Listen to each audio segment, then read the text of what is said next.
Hello नमस्कार दोस्तों, वापस से एक नई वीडियो में आपका स्वागत है। और आज की वीडियो बहुत स्पेशल है, स्पेशली उत्तराखंड पंचायत चुनाव को लेकर के। जी हां, आप जैसा कि आपने थंबनेल पे देखा होगा या आप स्क्रीन पे देख पा रहे होंगे, ये एक पेपर की कटिंग है, अखबार की कटिंग है, जिसके अंदर लिखा गया है प्रधान प्रत्याशी 75,000 से अधिक खर्च नहीं कर पाएंगे। तो इसका क्या मतलब है दोस्तों? निर्वाचन आयोग की तरफ से जो चुनाव खर्च की सीमा होती है उसका यहाँ पे एक तरीके से निर्धारण कर दिया गया है कि किस प्रत्याशी को कितने रुपए खर्च करने हैं, जमानत राशि क्या होगी। और यहाँ पे आप देख पा रहे होंगे, तो इसके बारे में हम लोग विस्तार से बात करने वाले इस वीडियो के अंदर। तो वीडियो को पूरा ज़रूर वॉच करिएगा क्योंकि बहुत इंपॉर्टेंट वीडियो है आपके लिए। तो चलिए आज की वीडियो को स्टार्ट करते हैं और इसके बारे में डिटेल से समझते हैं कि अगर आप प्रत्याशी हैं तो आपको कितना खर्च करना है, साथ ही साथ आपकी जमानत राशि कितनी लगने वाली है। तो दोस्तों आपको पता होगा, उत्तराखंड में पंचायत चुनाव की जो तैयारियां हैं बहुत ही ज़ोरों शोरों से चल रही हैं और कार्यकाल उसका समाप्त हो चुका है नवंबर में ही। तो ऐसे में 5 साल पूरा हो जाने के बाद से प्रशासकों की नियुक्ति कर दी गई है 6 महीने के लिए, और इसी 6 महीने के अंदर पंचायत चुनाव कराना है सरकार को। तो इसके लिए जो तैयारियाँ होती हैं, जैसे वोटर लिस्ट से संबंधित जो काम होते हैं उसका काम शुरू हो चुका है, परिसीमन का काम हो चुका है, आरक्षण सूची में भी बहुत जल्दी सुधार होने की संभावना है और बहुत जल्दी आरक्षण सूची भी आ जाएगी।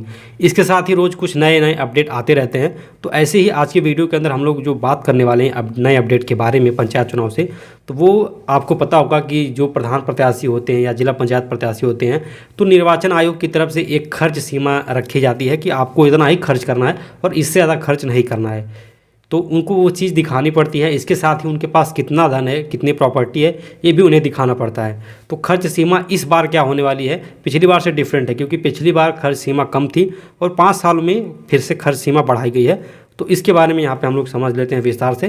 तो अभी आप स्क्रीन पे देख पा रहे होंगे, आपके सामने ये पेपर की कटिंग आ गई है और इसमें साफ शब्दों में लिखा गया है प्रधान प्रत्याशी 75,000 से अधिक खर्च नहीं कर पाएंगे। यानी कि अगर आप उत्तराखंड से हैं और आप इस बार 2025 में पंचायत चुनाव लड़ना चाहते हैं तो आप 75,000 से अधिक खर्च नहीं कर पाएंगे। ये निर्वाचन आयोग की तरफ से निर्धारित की गई राशि है और इसी में आपको खर्च करना है।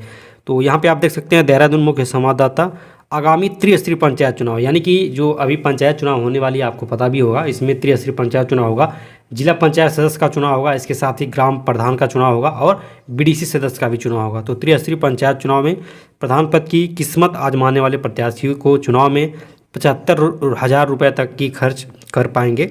पहले यह धनराशि 50,000 रुपये थी, यानी कि वर्ष 2019 में, यानी कि आज से 5 साल पहले ये जो धनराशि थी वो 50,000 थी, लेकिन इस बार सीधे बढ़ा दिया गया है आधा।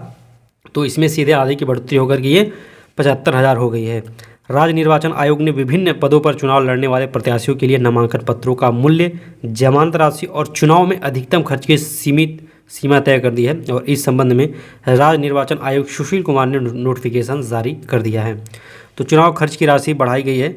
सबसे पहले हम लोग जमानत राशि समझ लेते हैं। जमानत राशि क्या होती है? जब आप प्रत्याशी होते हैं, पंचायत चुनाव आप लड़ने जाते हैं, तो जब आप नामांकन पत्र भरने जाते हैं तो वहाँ पे कुछ राशियाँ जमा करनी होती हैं जिसको हम लोग जमानत राशि बोलते हैं। और जब जो लोग चुनाव में बुरी तरीके से हार जाते हैं तो उनकी जो जमानत राशि है वो जब्त कर ली जाती है सरकार के द्वारा, आयोग के द्वारा। तो उसके लिए यहाँ पे आप देख सकते हैं पद है जो जिला पंचायत सदस्य का पद है, इसके लिए जो जमानत राशि है सामान्य वर्ग के लिए 300 रुपये है और आरक्षित के लिए 150 रुपये है। अगर आप प्रधान प्रत्याशी हैं तो आपके लिए जो जमानत राशि होगी सामान्य के लिए वो 1,500 रुपये और आरक्षित या पिछड़ा के लिए 750 रुपये। बीडीसी के लिए यहाँ पे 1,500 रुपये है, आरक्षित के लिए 750 रुपये। और जो ऊपर रहा वो पंचायत सदस्य था। अब यहाँ पे जिला पंचायत सदस्य जो है इसके लिए कितना है? इसके लिए 3,000 रुपये जमानत राशि है और आरक्षित के लिए 1,500 रुपये देना है। कनिष्ठ प्रमुख 4,500 रुपये और आरक्षित को 2,250 रुपये, यानी कि सीधे उधर हाफ हो जा रहा है। ज्येष्ठ उप प्रमुख 4,500, उधर 2,250। ब्लॉक प्रमुख का अगर आप चुनाव लड़ाना चाहते हैं तो उसके लिए आपके पास जो जमानत राशि होनी चाहिए वो 6,000 रुपये आप जमा करेंगे। और अगर आप सामान्य तब आपको 6,000 जमा करना है और यहीं पे आप आरक्षित हैं तो आपको 3,000 जमा करना है। जिला पंचायत अध्यक्ष का अगर आप चुनाव लड़ना चाहते हैं तो उसके लिए जो सामान्य वर्ग के लिए है वो 12,000 रुपये है और जो आरक्षित है उनके लिए 6,000 रुपये है। तो ये दोस्तों जमानत राशि है और इसके बारे में मैं आपको डिटेल से बता दूंगा और अच्छे से स्पष्ट रूप से पेपर की कटिंग से निकाल करके चीज़ें मैं अलग से आपको दिखा सकता हूँ, स्क्रीन पे दिखा दूंगा। अब यहाँ पे बात करते हैं चुनाव जो खर्च की राशि बढ़ाई गई है वो क्या है। तो पद जो है पहले क्या होता था, पहले जो पंचायत सदस्य थे उनके लिए जो खर्च सीमा थी वो बहुत ज़्यादा नहीं थी, सिर्फ 10,000 रुपये थी और अब भी उसके लिए 10,000 ही है। उप प्रधान जो होते हैं जिनके चुनाव होते हैं उनके खर्च की जो सीमा थी पहले 15,000 रुपये थी और इस बार 15,000 ही है, यानी कि पंचायत सदस्यों के लिए और उप प्रधान के लिए जो खर्च सीमा थी वो उतनी ही है, क्योंकि इनको कुछ विशेष लाभ नहीं होता है, तो इसलिए इनका जो खर्च है वो कम किया गया है। अब बात करते हैं यहाँ पे प्रधान की, तो प्रधान की जो खर्च सीमा है वो 50,000 रुपये पहले थी और इस बार बढ़ा करके उसको किया गया है 75,000 रुपये। और बीडीसी सदस्य में इसके साथ ही जो खर्च सीमा थी पहले 50,000 थी, अब उसको भी बढ़ा करके 75,000 कर दिया गया है। जिला पंचायत सदस्य के अगर खर्च सीमा की हम लोग बात करें तो पहले होता था 1,40,000 रुपये और अब सीधे 2 लाख रुपये, यानी कि चुनाव में जो खर्च है वो 2 लाख रुपये वो कर सकते हैं। कनिष्ठ प्रमुख जो होते हैं उनकी पहले 50,000 रुपये थी, अब 75,000 हो गई है। ज्येष्ठ उप प्रमुख जो 60,000 रुपये हुआ करता था पहले, अब उसको बढ़ा करके सीधे 1 लाख रुपये कर दिया गया है। ब्लॉक प्रमुख की जो खर्च सीमा होती है वो 1,40,000 रुपये हुआ करती थी पहले, जिसको अब 2 लाख कर दिया गया है। और जिला पंचायत उपाध्यक्ष का जो एक तरीके से चुनाव होता है उसमें पहले जो सीमा थी खर्च सीमा वो 2.5 लाख रुपये होती थी, अब उसको 3 लाख रुपये कर दिया गया है। जिला पंचायत अध्यक्ष में 3.5 लाख रुपये खर्च सीमा होती थी, अब उसको 4 लाख रुपये कर दिया गया है। तो उत्तराखंड पंचायत चुनाव के अंदर इस बार जो बड़े अपडेट आएंगे खर्च को लेकर के वो यही होने वाले हैं और इसका पूरा निर्वाचन आयोग ने इसका पूरी तरीके से खंडन कर दिया है कि क्या चीज़ें हैं, किस तरीके से हैं। तो ये खर्च सीमा है, जमानत राशि है। तो ऐसे में अब आपको क्लियर हो गया होगा कि ये जो क्या खर्च करना है। तो अगर आप प्रत्याशी हैं तो आप सतर्क हो जाइए। लेकिन दोस्तों एक चीज़ ये भी है कि ये जो खर्च दिखाएंगे ये सिर्फ दिखाने के लिए होते हैं, ये हमें कानूनी रूप से होता है कि हाँ इतना खर्च करना है, लेकिन रियलिटी क्या है वो आपको पता है और सबको पता है कि रियलिटी में कितना खर्च होता है, कितने पैसे चुनाव लड़ने के लिए खर्च किए जाते हैं। तो इन सब बातों को छोड़ते हुए अब हम लोग बात करते हैं पंचायत चुनाव कब होगा।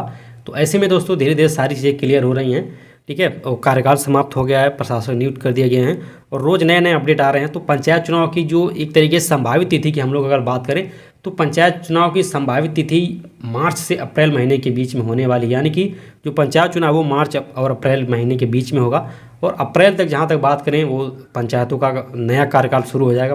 अप्रैल तक नए जो प्रत्याशी होंगे, जो विजेता होंगे, उनको पंचायतों की जिम्मेदारी सौंप दी जाएगी। तो ऐसे में अब आपके पास बिल्कुल समय नहीं है। अगर आप प्रत्याशी हैं तो आपको अब चुनाव में लग जाना चाहिए, तैयारी में पूरा झोंक देना चाहिए खुद को और अच्छे से अपना प्रचार करना चाहिए, पेम्पलेट बांटना चाहिए। जो खर्च सीमा है इससे बढ़ चढ़ के खर्च करना चाहिए, कानूनी दायरे में रह करके सारी चीज़ों को करना चाहिए। इसके साथ ही दोस्तों अगर आप अपने ग्राम सभा में हुए समस्त विकास कार्यों की सूची प्राप्त करना चाहते हैं कि अभी आपके जो वर्तमान या पिछले प्रधान रह चुके हैं उन्होंने क्या क्या काम किए हैं, मनरेगा में कितने काम किए हैं, 16वीं वित्त के अंतर्गत कितने नाली बनवाए हैं, कितनी खड़ंजे का निर्माण किया है, कितना सोलर पैनल आपके ग्राम सभा में लगा है, कितने लोगों को आवास की सुविधा मिल रही है, कितने लोगों को पेंशन की सुविधा मिल रही है। तो इस सारी लिस्ट हम आपको प्रोवाइड कर सकते हैं। आपको उसके लिए कुछ नहीं करना है, स्क्रीन पे जो नंबर दिया गया है इस पर आप संपर्क करेंगे, आपको मिनिमम चार्ज इसका पे करना है। उसके बाद ये सारी लिस्ट आपको मिल जाएगी।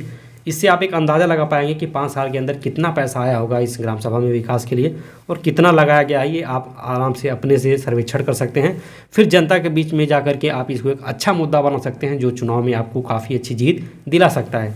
तो ये जानना आपका अधिकार भी है कि आपके ग्राम सभा में क्या हुआ है। इसी हिसाब से आप अपनी एक छवि तैयार करेंगे, अपना एक सिस्टम बनाएंगे कि हाँ हमें 5 साल में ये काम करने हैं, इतने पैसे क्या क्या किस चीज़ें से मैनेज करनी है। तो ये नंबर आपको स्क्रीन पे दिख रहा होगा, इस पर संपर्क करिए। बहुत ज़बरदस्त अपडेट आपको मिलेगा, जानकारी मिलेगी आपके ग्राम सभा से रिलेटेड। बाकी दोस्तों ऐसे ही नए नए जो अपडेट आते रहते हैं पंचायत चुनाव से संबंधित, मैं यहाँ पे आपके साथ शेयर करता रहता हूँ। तो चैनल को सब्सक्राइब कर लीजिएगा और इसी तरह की हेल्पफुल वीडियो देखने के लिए देखते रहिए हमारे चैनल को। मिलते हैं नेक्स्ट वीडियो में, तब तक के लिए टाटा बाय बाय।